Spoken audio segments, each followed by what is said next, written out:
Hi, friends, and welcome back to the Culture Click. Today, let's make some super yummy pork chop. Full disclosure, I 100% started cooking before I decided to film this video, so we were already a couple of steps in. I had already diced up my bacon and had it browning in the Dutch oven for about 5 to 6 minutes. Then it was time to add in the pork chops, and as you can see, I sliced them through the fat so they wouldn't curl while they were browning.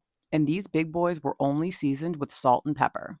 And what I found really cool about working with the pork chop, it's such a thick and hefty cut of meat that even over high heat, you really don't have to worry about it cooking all the way through during the browning process. It's just going to get a really beautiful crust and leave that gorgeous fond at the bottom of the pot for the veggies to pick up later.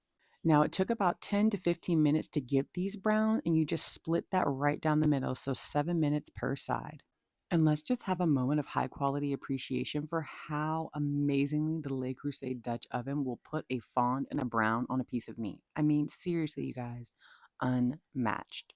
And once that part of the cooking process was done, I got in there with my beloved Babish tongs and pulled out all four of the chops.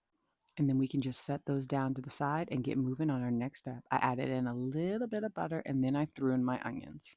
Now, the recipe book definitely said to cook these down for a bit longer, but like I've been telling you guys, my stove is super strong. So she got those onions softened and beautifully browned in literally like half the time. And here come the aromatics.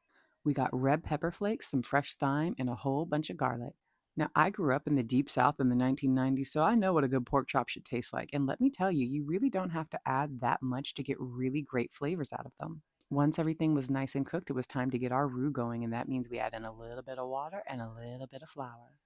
And at this point, it honestly started smelling so good, and it was time to dig up all that fond. How will we achieve this, you might ask? Well, first things first, we're going to put in that chicken broth to remoisturize, and then we're going to very gently use that metal whisk to kind of dig up everything and make it nice and smooth. You don't want any lumps in here. And because I use my Dutch oven a lot and she's getting kind of battle scarred, I decided to be a little bit more delicate and dig up that fond with a wooden spoon so I would not scratch my pot.